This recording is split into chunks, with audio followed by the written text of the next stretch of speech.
Hi, everyone, and welcome to Rituals of Strength. I'm your host, Kevin Secours, and this week we are continuing in our deep dive into AI. This week, we are specifically going to be looking at tactical considerations.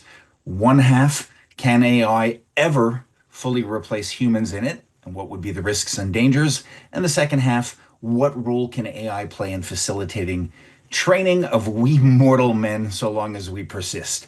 My guest this week is a returning favorite. He is a very close personal friend of mine. For those of you who don't know, Mr. Mike Malpass. Mike is a retired police officer with Arizona SWAT in Phoenix. He is an accomplished martial artist, a master in Bondo, and former heavyweight and light heavyweight kickboxing champion. He is also an extremely influential and prolific writer, particularly in the field of, I would say, stress response and neuroscience of tactical decision making. So please join me in welcoming Mr. Mike Malpass. Mike, how are you doing today? I'm doing outstanding. Thanks for having me back. Brother, it is always a pleasure. It's an excuse to hang out with you, which I love. Yeah, that's right. So I don't ever want to get stuff wrong. Let's say, just for the skeptical listener who's not up to par with who you are and they don't quite know, how would you briefly summarize your police career alone? Well, I did 30 years with two different agencies. I spent about 5 years in a small little town in Ohio. Decided I needed some big city experience, so I moved out to Phoenix, Arizona, and was a police officer there for 25 years. I spent 11 and a half years on the SWAT team. I've been teaching defensive tactics almost my entire career. Um, and toward the end of my career, the last couple of years, I spent that doing training. After my body started quitting on me a little bit at the SWAT team. Um, I've used everything I wanted to accomplish as a cop. I got to accomplish, which was nice. And I've used every measure of force there is, including lethal force, on multiple occasions. And it's kind of in the early days of the SWAT, it became this idea of what is the difference between how we process information when we're not under stress and when we're thinking we might be dying, and what is the difference between people who don't perform well and the people who do? What's happening in the brain and in the body that's different between those? That became something that I was really interested in looking into. And that's when I started doing heavy research, ended up writing a couple of books, and now I'm pursuing my master's in that information and trying to just figure out that puzzle of what makes us perform well and what makes us not. Now, I'm going to put links to you and to all your books in the descriptions for those of you that freak out. But just as a quick note, if you go on Amazon, Mike's three books by title are Taming the Serpent, Fall 7, Rise 8, and then Tenacious Resilience. They all have subtitles. Those are the quick references. I'll have those links below. If you are in law enforcement or military or professional in security, there is no excuse. You got to read these. If you are a casual sports martial artist, absolutely. And even if you say to yourself, hey man, I don't do any of those things, if you have stress in your life and make decisions, and I think that's a pretty big blanket, you got to read these books. I'm not just saying them because he's a close friend and I've read them. I've read pretty much every book on the topic in the field. Mike is coming from a place of been there, done that. And I want to point out, because Mike, there's a lot of guys out there that have combat experience. There's a lot of guys out there that have sports experience. You also have, as I said in the intro, some rather extreme accomplishments in the domain of sport. As a five-time heavyweight and light heavyweight champion in Bondo kickboxing, can you explain a little bit what that was? Well, again, when I was a kid, I knew I wanted to be a cop. That's all I've ever wanted to be since I was probably 10 years old. Um, but one of the things I guess when I started expressing interest in it, I would talk to people who were in the field and I would ask them, they're going to give you everything you need, right? And they're like, no, no, they're not. So in talking to some of those people, I'm like, all right, I better learn how to handle my fear. So I figured a good way to do that would be to start martial arts. I started in traditional martial arts, but um, even in going into those fighting tournaments, I'm like, well, what if he's not holding his hands like that? What if he's moving like a boxer? What if he's doing these other things? So I started looking into all these different martial arts. The goal was to learn how to manage my fears. And then as I developed in the sport and then found the Burmese arts, which really I found them because I had been boxing and the boxing season kind of ended. There weren't a lot of boxing fights coming up. So I asked one of the coaches what I could do, and he's like, "Well, have you ever kickboxed before?" And I was like, "Well, I had done martial arts before." And he goes, "Good, let's go do some kickboxing." And then we went right into I had my first kickboxing fight like 3 weeks later. So we had to make some adjustments because I hadn't thrown a lot of kicks in that. But the whole goal was learn how to manage your fears. And I figured the best way to do it was an immersive environment, get in and see what happens. And the gym happened to be a gym full of national champions. I mean, I think I was the only person at the time in the gym who wasn't one. So I jumped into this gym and man, it was training under fire, but I learned a lot. And I learned a lot about managing fear. Um, and I think, subjectively speaking, that helped me a lot when I transferred over to the law enforcement career. Although I had new things to learn and all kinds of things, working with a gun, working with all the tools and stuff, it really helped that idea of if I was going hands on with someone or there was some kind of a close quarter crisis, it's just a fight. I've been in those before. I can do this. That's kind of what it was all about. That was a long way of getting there, but that's pretty much what it was. And for the people that have absolutely no idea about Bondo and maybe just a little bit of UFC, MMA kind of familiarity, it's similar to Muay Thai in that you have leg kicks, headbutts, knees, elbows. Would that be correct? Yeah, so in the 80s when we were doing the Bondo kickboxing takes out the headbutt and then sometimes allowed knees, sometimes allowed elbows. It was really on what the insurance company would let you do in order to hold the tournament. So it really was an agreed upon set of rules. And if someone from outside of Bondo was fighting, it was a agreed set of rules. And then when we went into like doing a couple of NHB fights and MMA fights, the rule set was anything goes in the early days. So that's kind of how it morphed. But Bondo was one of the first arts in the United States to allow the leg kicks. And then Muay Thai also came to the United States and allowed the leg kicks. And that's when WKA started allowing leg kicks and sanctioning fights through their organization to separate it from the old PKA. Now, before we get into AI, I want to add sort of a fourth leg to the table. You have your police real world combat experience, you have your sport experience, you're doing a lot of academic research. You've also been involved in a lot of, shall we say, tactical research. I know some of it is proprietary. I know some of it, even if it was way in the past, for less than lethal force options or whatever. I don't want to get you in trouble on anything. So, just without even specifying your particular involvement, give the listener a rough idea of the kinds of technology, let's say starting from a taser all the way up to whatever, that you are familiar with that has been in your environment. General, without brand names, just some general ideas. Wow. Okay. Well, in the early days, there wasn't a lot. Yeah. Then your conductive measures came along, like your tasers, and there were a couple other companies. Mhm. Um, I wouldn't really call, well, I guess technically pepper spray is a technology. You're mixing something and you're allowing something to be used. And then as more and more came on board, we started working with, I was there when we tested I can't remember what it's called, but it was a device that issues waves that make anyone feel nauseous. That was interesting. We didn't end up using that technology, but it was still pretty cool. Yeah. Um, let's see. Then robots came on board, some of the early robots, and we used those. Some of them were the handheld ones, some driven. Then some early drones, which Now has now become, the robots obviously you use for bomb scenarios. Were you using them for surveillance, for intel? What were the? yeah, we were using them on like let's say we were clearing a house and it had slowed down and it wasn't going to be now a dynamic active search. We would use the we it was funny. It looked like a little dumbbell with wheels. and it would just drive the house, and you could roll it up the stairs and roll it down the stairs. It was actually pretty cool for the time, very simplistic. And then we got a full on like mini tank robot that could go upstairs and do stuff. Um, and then, man, the technology has gone through the roof. Now we have grabbers for vehicles. We have um, the drone tech is now, it's beyond anything I ever played with. Yeah.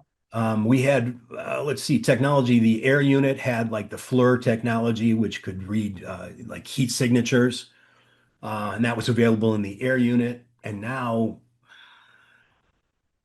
I want to say that I believe now they have handheld devices, but I'm not sure of that. We had early generation on the SWAT team, early generation night vision, monocular, not binocular. Now they have the binoculars. I have not had experience with those. I've only had them with the old monocular.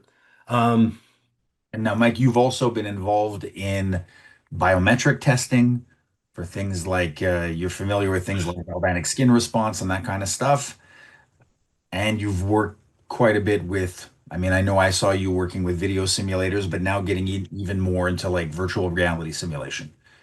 yeah, so we did the early days of kind of like the video screen, Yeah. and then we did the your more enhanced stuff like Virtua into now virtual and augmented reality. I've experimented with virtual and augmented. Um, and then, I don't know if I can say it. I'll edit it out if I can't, but I remember where you had to, you had missed a qualification because of travel or something, and I was with you, and you were like having a conversation with me, I think chewing gum and doing a shoot, no shoot virtual reality simulator. I was trying to focus on your conversation. It was agitating me and freaking me out. People coming out, knives to the woman's neck, whatever. And you did it flawlessly, like you were fucking buttering toast. So I know you're not a bragger, but I was like, what's going on? I was scared. It was haunted house vibes times 10. So I wanted to lay that foundation just because sometimes people hear like old guys talking about AI. They hate technology and can't program their VCR in their 1975 basement or whatever the case is. So you are progressive, you are modern, you are in on it. So let me now ask you some specifics. So I okay. travel around a lot. I teach quite a bit of self-defense, a lot of martial arts, a lot of defensive tactics. Now I have seen in multiple agencies, there is a move towards what is being called predictive policing. So we'll talk about level one. Level one is, we'll call it locational or geographical predictive policing. Through the use of statistics and algorithms, AI is being used to calculate where probable crime is going to happen. So, this street corner, based on everything that it has, is likely to have some problems, and it deploys the police there. What are your just instinctive thoughts on this? Pros, cons, weaknesses, strengths? Well, I think what you'll find is if you're if you have AI run statistics like crime stats, what you're going to see is every beat cop's going to go, well, duh. It's not going to, I don't think it's really going to tell us anything that we don't already know. But here's what tends to happen. The average person beat cop, a lot of the higher ups just don't listen to him. It's Mhm. it's like, oh, you're just a beat cop. So they kind of bypass that information. And yeah, a beat cop is trying to do the best he can. So if the AI is telling someone higher up, we need to put more resources here, we need to develop more programs here, then yeah, I'm all for it. But it's not going to surprise a beat cop to know that there's violence here and there's violence there. A good beat cop knows that. The art of being a good beat cop is getting lost to being a slave to the radio and to radio calls in areas that you're not even assigned to because we just don't have enough people. And that's a shame because they're going to have to bring some old timers out of the out of the mothball closet to teach people how to work a beat. It's just becoming a lost art these days. So if AI can help with that, I'm all for it, man. Think it was in your first book, Taming the Serpent, where you talk about being a beat cop quite a bit, first or second, and you talk about how, and I'm paraphrasing, but you kind of, a good beat cop's going to know if Jimmy's mom lost her job or if his dad's got cancer, and all of that intuition. I mean, even if I imagine a cop with a constant camera on, AI absorbing every personal bit of information that goes in your eyes and ears, it's difficult for me to imagine an algorithm having the humanity to interpret it. And even if it did, I think, a thing about a beat cop is that it's intuitive and adaptive, and that it just worries me a little bit. I can see for like, because you've often pointed to this, how a new cop doesn't have any training and kind of not any training, but doesn't have the experience and relies on the senior and then on the job experience. I could see an algorithm if you didn't know where to go, rather than having you loop randomly, statistically it might be beneficial. But as a I've seen so many police chiefs presenting this like it's going to fix crime, and it worries me. Now here, let's get to the second element. Well, that's just a politician speaking. Yes. Now this. There's the promise of, but the difference here, and this is where I think early, it's probably important to say this. Yeah. A good beat cop is an embodied agent. You humans are embodied cognitive agents. AI is not. So if you rely too heavily on AI, you're not going to get humanity. That's not what it's statistical inference. That's all it is. Mhm. It's a good form of statistical inference if you want to take all emotion out of it, but be careful what you ask for when you take all emotion out of it, because you can't take the emotion out of our decisions unless you're talking about sociopaths and psychotics. Yeah. And then we get into the whole thing of like, if a police officer's errors are due to too much emotion, AI doesn't have it. But I would wager if you put that on a scale, I'd rather have a cop that shot at the wrong moment than AI who's surgically shooting. Oh, looks like a gun, boop, shoots a 6-year-old. It Yeah, becomes, well, think about it. yeah, You're giving it access to all of the information known to the world, yeah, and you're asking it to make statistical inferences. What is to stop it from saying the Thanos problem? yeah, Maybe the world would be better off if half of you were dead. So what stops it from making those assumptions? I just read the other day, I think it was one of the major news networks. A family is actually suing because one of the AI algorithms, their son was talking to it and he ended up committing suicide. yeah, I wonder what those conversations were, yeah, because I don't, again, it takes all of that emotion out, but people interacting with it give it humanity. It's we do that. We give humanity to cartoons. You see a ball bouncing, but it looks like it's doing it with intention. So we give it humanity. We give humanity to our pets. Give humanity to AI and believe everything it says. And again, it's statistical inference. We are Bayesian inference to the best possible explanation based on my experience. This is what I think. And it's what I think is I feel this way about that. That is not what AI does. And think about it. We operate on 8 to 12 watts. So this brain that we all have, 8 to 12 watts, that's what it powers a light bulb. AI is using, I believe, millions of watts to do what it does. So we can't do what AI does, but what we do to make up for that is to use this form of giving my life story and all of my experience. This is how I feel about that. AI is never going to be able to do that because it doesn't have embodied cognition. yeah. Now, the second, and to me, this is slightly more worrisome in the predictive policing algorithm, is the notion of using it not for geography, but for individuals. So you're looking at people statistically saying this person is likely to commit a crime. Now, the argument could be made it's just a form of exponentially more powerful profiling. And we know profiling, although it has criticism, has some necessity and value at some level. Sure. Could you see a level where AI could be beneficial in helping you profile or select people? And how far would you think is safe to go? Well, again, as long as we're talking about statistical likelihoods, then I think it can be very beneficial. I mean, if we're talking about, like, let's say we're looking for a serial killer. If we're talking, it can take all of the known universe and give us statistical inferences, and it can do it better than a human, and it can help us kind of steer towards who did it, then why not? I mean, I'm all for it. Or if again, if you're using it for crime stats like this area needs to be flooded with cops because holy cow, look at all the crime happening here. I'm all for it. For that kind of, I can't remember, was it Minority Report, the Yeah. movie where Future it was crime. kind of, yeah, I don't see that ever happening. And again, I, man, it would take a country that's gone way too far to say they're going to put all their faith in that. Yeah. Because remember, even and again, when I speak of AI, I speak about what I know about. I don't. There still has to be an initial programming, right? Who programmed it? How did they program it? What are the parameters set on it? Yeah.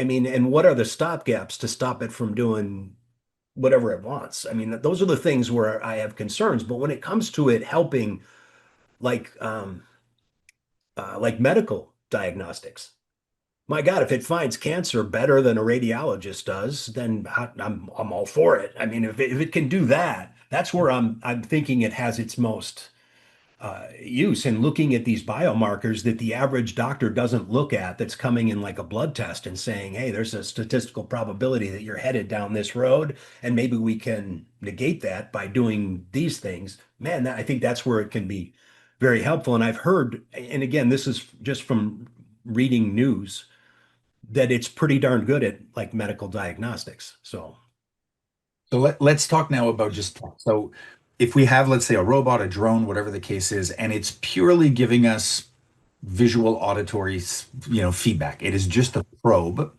What, if any, of the limitations did you have? Like, did you ever have situations, or have you heard of situations where officers became lazy or overly reliant because they had video footage and they went in and didn't clear a corner? Was that kind of ever a risk? Was there special training that had to be allocated, or did it generally, was it more of a benefit? it was more of a benefit. I don't, we were a full-time SWAT team. We trained all the time, and we knew what the tech was doing, but we still cleared the house the way we would clear it, um, knowing that it's an imperfect picture when you're looking through, this tiny little roving camera lens. So we knew it was an imperfect picture. So no, there is an over-reliance on tech. There are police officers who cannot fight, they cannot put their hands or control anybody, and they're over-reliant on the taser. And then they freak out pretty bad when the taser doesn't work. The over reliance on that kind of less lethal tech is a problem. It is definitely a problem that people think it's going to answer all their problems for them. And I know a bunch of officers who swore that less lethal technology was going to win all their fights for them, and then it didn't, and it wasn't so good for them for the rest of their career. I think that's a big thing too, is I mean, you only have experience with expertise, right? You were an elite unit. I just like I would have no doubt of your use of a taser, because A, you're going to be more judicious in it, and B, if it failed, you've got backup. You're not doing it as a magic bean replacement for all things. If the kind of tech you already had access to as SWAT, drones and things like that, were now being used by the average low-level recruit, even surveillance, I think then there might be some issues of them overly relying. If you have a poorly trained officer, I think it might be a bigger problem. So I think it just points to the Yeah. fact, like with a research paper, AI doesn't replace thinking. The other day I was looking for Miyamoto Musashi quotes, and as an experiment, in 20 questions, I asked it the same thing three times, which was, when was Musashi born and died? And it, in three instances, gave me different dates in 20 questions in the same stream. Not great. Let me ask you this now. So we're already at the point where we have robots and tech that have back-mounted guns. And the logic is that the operator is a human. It's a human trigger outside. Authors like David Grossman in his book on killing famously talked about psychological distance. The whole idea that thrusting a knife in, as he called it, at sexual range, close, close, close, is obviously the hardest level of inhibition. But then somebody with huge mechanical difference dropping a bomb has less, not to say none, but less. There was a paper I read back in the 90s. I remember the title. It was Sex and Death in the rational world of defense intellectuals. I forget the authors, but it talked about how a lot of the language of war was sexualized, like thrust ratios and penises, missiles look like penises and deadly bombs were called Bambi and things like this. But it also talked about how it already had the tech to make very good, vivid color images when dropping a bomb, but that pilots had less inhibition if it was black and white or green. If it was monochrome, a little bit pixelated, it just made it easier. Could you foresee any danger where you have like a back mounted machine gun on a robot dog? It's being controlled by a human. 100% of the decisions are human, but because they're at an extreme distance, it becomes a little bit more like a video game and a little bit less consequential. Could you see that in your experience with neuroscience as being a possible risk? Or do you think that's easily mitigated by training and being there in the visceral world? I, to a certain extent, I think it could be mitigated by training, but that's not going to take away from the fact that you're going to get the feeling like you're playing a video game. And the further you are from the violence, the easier it is to push the button. Looking a person in the eye and killing them is a lot different than not being able to see their face clearly, or you're not even in the room with them, you're down the block, and all you're doing is controlling a trigger. I mean, there's a huge difference in those things. But the hardest part about the training is going to be if you're going to use the lethal force at that point, what are you using it to defend? Because so what logic are you're still gonna have to follow the same rules of force. So what is your logic behind why you're using it? And you better not push that button for the wrong reason to save a robot because that that doesn't work that way. So Yeah. that's an interesting question. I don't the bigger question is like when I was on the SWAT team, we were not allowed to have even less lethal technology on our robots. The company would void your warranty if you did that. So you couldn't get your robot fixed if you attach those things to it. I believe they are changing that now, that different companies are actually making it that you can put the lethal technology and the less lethal technology on it. I'm not opposed to it. I think, like, I believe a couple of years ago, LAPD was the first one to use their, I think it was their bomb. I could be speaking out of turn there. I think they used their bomb robot shotgun to kill a bad guy. And it was a good shoot and everything, but it still freaked people out that they were able to do it from a distance, not risking any people. But if it's justifiable and you can do it from a distance, that's preferable to you getting a human killed trying to do it. So everything's a trade-off, you know. I was recently providing some training to special forces, and they were finishing up a training cycle of 5 days, doing room clearing, very rapid dynamic room clearing, which has its place, has its problems. But they were doing it with a drone, and the thing that struck me was that the pace was so dictated by the drone that they were literally, I felt, moving a little too fast. And they were still double checking everything. And it wasn't that they weren't doing their job. It's just that the tempo seemed really fast. It was almost like, let's see how quickly we can do it. If the drone can fly this fast, let's just keep up with it. That got me a little bit nervous, indefinably. It's quite different from kind of waiting, pacing, putting it in, seeing. Like, I know you are generally a fan of a slower corner clearing than a rapid one, given the choice, right? Generally. And It depends on context. yeah, Everything is context driven. So like I don't know what their context was, so I couldn't tell you. If it's a hostage rescue, sure. there's going to be a little bit more to the pace. If Yeah. it's simply a building clearing, if it's a high risk search warrant, I mean, there's all kinds of ways of doing it, including a lot of teams have gone to the surrounding call out thing now. And again, it's context driven. Everything is context driven. So depending on the context, it could be a good application, it could be a bad application, depending on what their overall context was. And I think that's when you use tech in training, that's where it's important. Are you applying the correct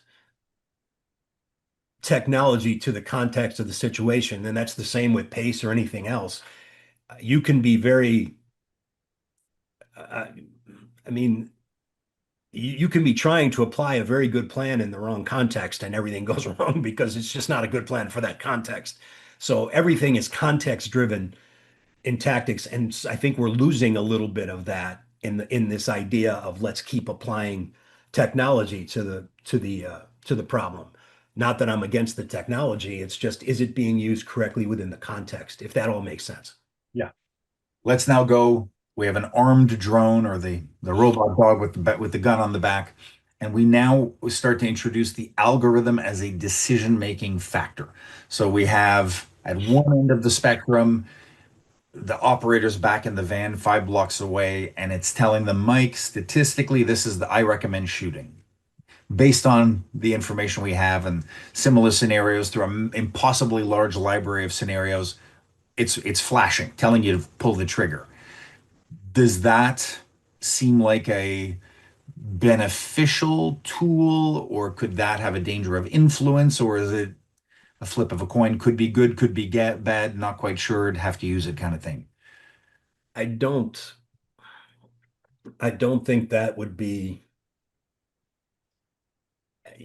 I don't think you ever want to go to court and say, have someone say, why'd you shoot him? Well, AI said I should.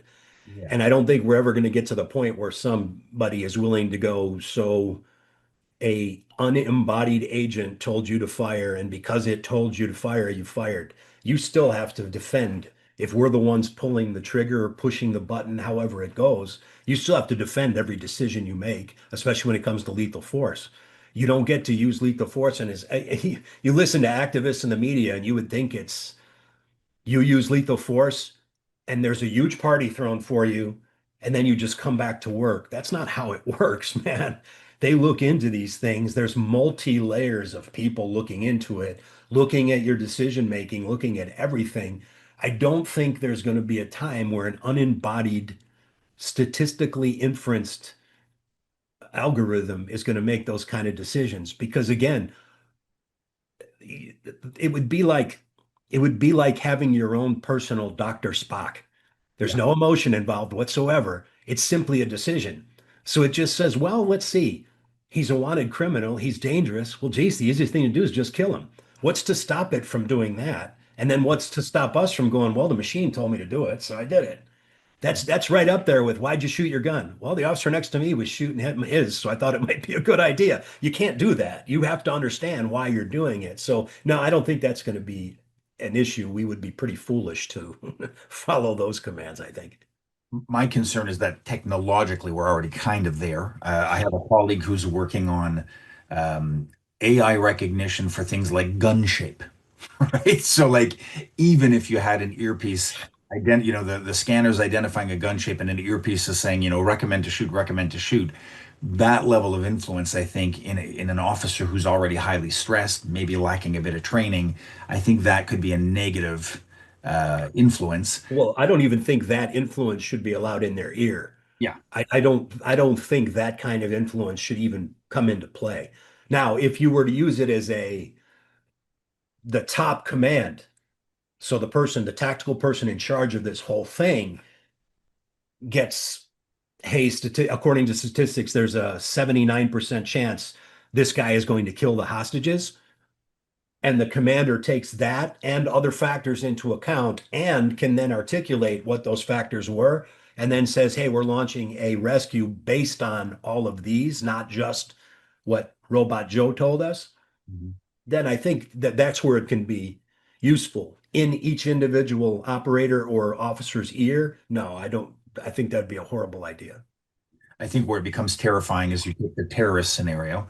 You have a group of people willing to fly a plane into a building or blow up drive a car into whatever, into the public, and then the technology becomes affordable for them or achievable for them. And then you as an officer or you as a soldier is facing a drone that's simply shooting at every human shape with no inhibition, no delay, sometimes making mistakes, shooting non-humans, but inside that decision-making loop way faster. I think as an adversary, that's terrifying. And a thing like a drone or whatever, if it's armored, if it's flying, if it's distant, a hell of a lot harder to reach. That's where it scares me a lot. Um, Yeah, that's a little bit concerning. I don't know if we're there. And again, here's the big problem. AI requires a ton of energy yeah, and a ton of water. yeah, So now you're talking about tech companies wanting to build their own mini nuclear reactors and water and all this stuff. Yeah. So It, so for it's people, estimated it's going to be a quarter of the yeah, grid. yeah. So for I, people, I don't some think we're people going to don't. get to that point where we can use it, where everyone's just going to be able to use it all the time, because I just don't think we have the energy for it. Yeah, so people that aren't aware, there's a huge water component that's required for cooling the servers for AI. So it might only be drops a day for an average user, but already there are concerns with the exponential rate of growth that we're taking a finite resource and squandering, right? So that's because some people don't know about the water connection. So if you don't know, look up ChatGPT and water. Don't look on ChatGPT, look on Google, and you'll get some interesting stats. Um, And what's to say that then an entity that you want to keep self-evidencing itself yeah.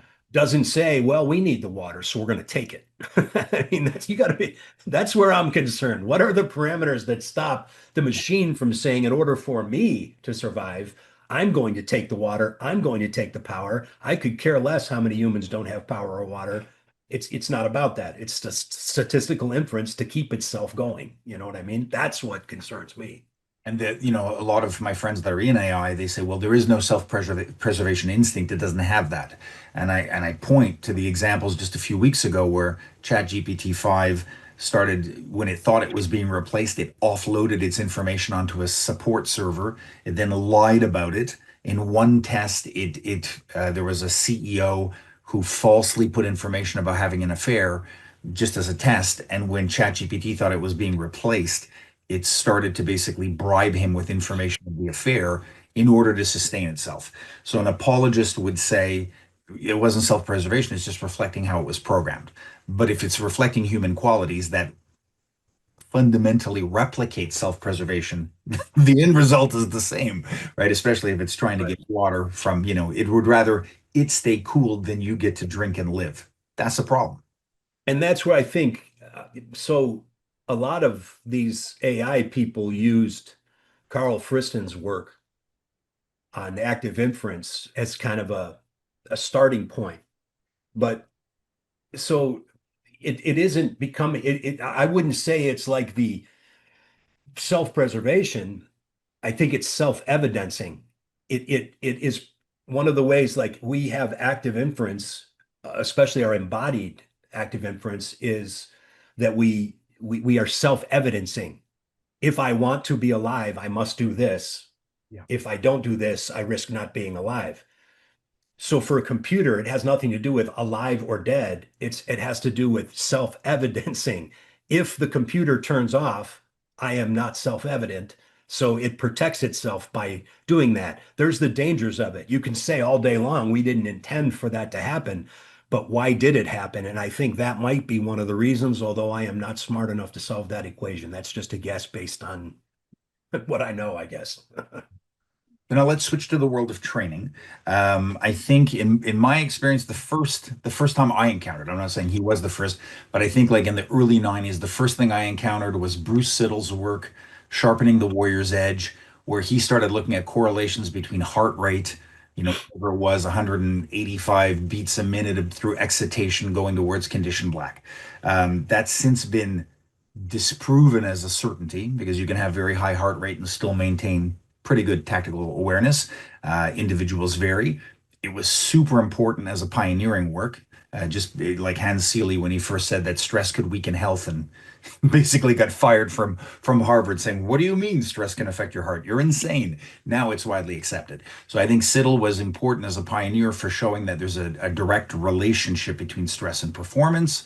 In your experience, can you speak about anything that you're familiar with that you've worked with, whether it's heart rate, galvanic skin response, how it helped, what its limits were, maybe what some of the misinterpretations were? Did you have any insight into that?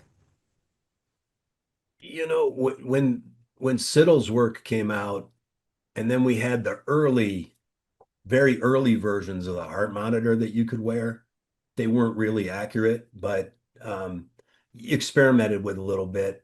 I think a lot of the people who had either fighting experience or combat experience were like, there's something a little bit off about the heart rate thing. And I think what was off is, yes, heart rate could be an indicator in someone who's untrained. in someone who's trained, it is not a good indicator, but galvanic skin response is a good measure of um, the emotional threshold on the brain. And if you believe, again, in if we go back to Friston's work in the free energy principle, that skin conductivity is a measure of the brain's uncertainty, either about what's happening, what to do about it, or both. So it may be that your brain knows what to do, but says you're not ready for prime time. This is not something for you. And then you go into like avoidance behavior. Or it can be all three. I have no idea what's happening. I have no idea what to do. In a good trained person, it should be this is what's happening. This is what I am going to do. And because this is what I'm going to do and I know I can do it, I don't get those same measures. I am more certain. So I have less skin conductivity. And then the heart rate is going to be the brain's best active inference about how much energy you need to solve the problem and to make fine tuning decisions, having functional adaptability while operating. And that may require a higher heart rate. So, like NASCAR drivers for 4 hours are sustaining a pretty high heart rate and they're performing pretty well. So, I mean, there's not, and during hostage rescues, when we measure heart rate, sometimes guys are in the 160s, 170s. And then it goes back down and back up. But at critical decision times, it goes up. I mean, and it doesn't affect their performance. On the newer people, it does. So it's not a perfect. The uncertainty measure or the skin conductivity, I think, is a better one. And the technology is getting so good. They're pretty close, I think, to a wearable device that you can wear while rolling, you can wear while out working. Right now, I think, and I may be speaking out of turn here. I think they're at very good testing stages now. I don't know if it's I'll, outside of I'll, the. I'll throw a plug in. So, for those of you, most people know Dr. Andrew Huberman, Huberman Labs. He's a very famous biohacker from Stanford. From his lab, there was Dr. Melis Balban. Both you and I have had correspondence. She's a delightful human. She has created a technology called NeuroSmart, which is a wearable galvanic skin response device. Very late stages of development. It's wearable. They're looking at protective sleeves. She's testing it with police departments. There are other companies doing it as well, but you and I have both corresponded with her, and she's very genuinely motivated in trying to make people have better ideas of who they are when they freak out, and so they can improve Yeah. decision making. So I think that's very promising. If I can have that hooked up to my iRing, my smartwatch, or my a trainer can have a tablet and see, oh, Jimmy's freaking out going up a ladder, might have some height issues causing him to shoot prematurely. That's fantastic. Let me Absolutely. I think that's the future too of training is being able to measure those. And uh, you're right. Dr. Balban's amazing. Her research is awesome. The only thing I don't know, again, I'm not sure. I haven't talked to her in a while. Are they ready for it to be worn all the time, or is it still only being used in like training? I'm not sure. I don't have enough information on that. So, but yeah, it's awesome stuff though. So let me talk to you about now just biomechanics. So I Mhm. remember when I was doing motion capture for video games, you get reduced down to dots and sticks, joints and limbs. And I remember the human mocap director just looking at it said, "Oh, Kevin, what happened to your left leg? You have a little deviance in it." And he could identify that I had a reconstructed foot that was causing a slight imbalance. And that was something that I worked my whole life against to not limp because the doctor told me when I had that reconstruction at 19, you're going to limp for life. Your martial arts are done. If I caught myself limping in a reflection or looking like an old man, I would always work on it, work my mobility every day. This was a human with a good eye using motion capture. He could identify it immediately. If we are now at a point where AI can evaluate you running with some sensors on a treadmill, you do 5 or 6 jumps, it can see instability in your knee. How do you feel about that? If you were a DT instructor and you could have very affordable wearable tech run a guy through an obstacle course, and instead of just measuring their time and their reps and their capacity, you could identify you need to work on your lower back or you have an instability in a joint. Do you see any issue with that? I don't have an issue with it. I think it can be very useful. Again, but the thing, if you look at a lot of the newer science, including exercise science, they're starting to realize that there's degeneracy in the neuromuscular system. So this idea of a perfect technique or a flawless, perfect technique that you do over and over and over and over again, and it becomes one technique. It doesn't exist. It doesn't exist in the human movement system. Many neurons can do the same thing, and the brain chooses to recruit different neurons based on where you're at. So, yeah, I think it's great for rehabbing injuries or for identifying you're close to potential injury because of this. But a lot like in your case with the foot, Yeah. degeneracy takes over and you learn a new way to move. And while it may not be a perfect biomechanical movement, it is within your specific, if we're looking at like ecological dynamics, this is within your specific realm, your niche. You and I won't move the same. We can't. We're different. And it's important to understand that. So yeah, it's very helpful in that. But as long as it's not being used for that idea of perfect technique, there is a bandwidth that would make it this whatever this perfect is. And again, context drives. A perfect stance is awesome until you can't have one. But what do you do? Do you fight through it or do you have to wait until you have a better stance? So if that makes sense, that's kind of where I mean, it can be very helpful, and I think it's great as long as we're not trying to use it for that. Well, the perfect technique, according to the algorithm, is this. Therefore, well, if my shoulder doesn't work that way, perfect for me may not be perfect according to the algorithm. As long as I get the job done, life is good. And this all goes back to a shared love of Nikolai Bernstein, right? Who he identified that no two motions are the same. And so he is the father of that expression, repetition without repetition. Where you're just kind of embracing the reality of our degrees of freedom. All right, let me share an experience now. So I was recently in Germany teaching a seminar. I was out at lunch. We're sitting at the outdoor restaurant having Thai food. Eliza, who you know, my rep there, Christian, our large German friend, and I have Chris and Ashley, two Americans from Florida who run Adrenaline Self-Defense. We hear a little scuffle. We look over, and at the edge of our vision, very, very quickly, there was a situation where a dude tried to attack two other guys with a meat hammer. The young guys he attacked avoided. Backpack slips off, goes down to get it. Guy takes another swing, and the second buddy literally walks in and goes zoink, takes the meat hammer off him. The attacker wasn't in a good mental state, was smaller than both of those guys. It ended up well. These two large guys casually walk right in front of us, and not a meter in front of us, they drop in the garbage. So the police show up and ask for, hey, would you guys mind telling us what happened? So I've given police reports a number of times in my life. It was 44 degrees outside. It was a heat wave. They took over 90 minutes because of translation and everything else to take down the basic information.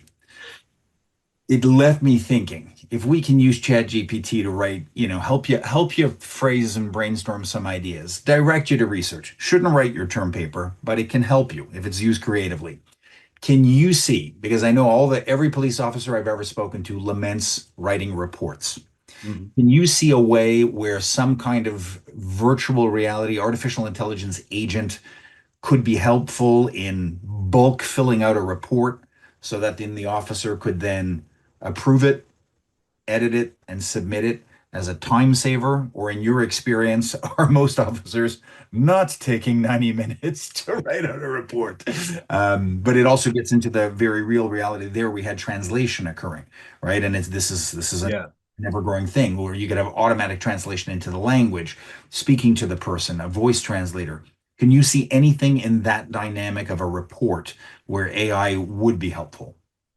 And it would be not to slam anybody, but we're in such a hurry and we have been in such a hurry to hire people that when I left in 2022, I mean, we were hiring people that had fifth and sixth grade reading and writing levels. Yeah. They had graduated high school and some of them had graduated college, but according to their incoming tests and stuff, they were basically writing at a fifth and sixth grade level. If you go to court and someone is looking at that writing Yeah, and it's can not. see that you are not really good at articulating your intelligence, You can't spell good. Yeah.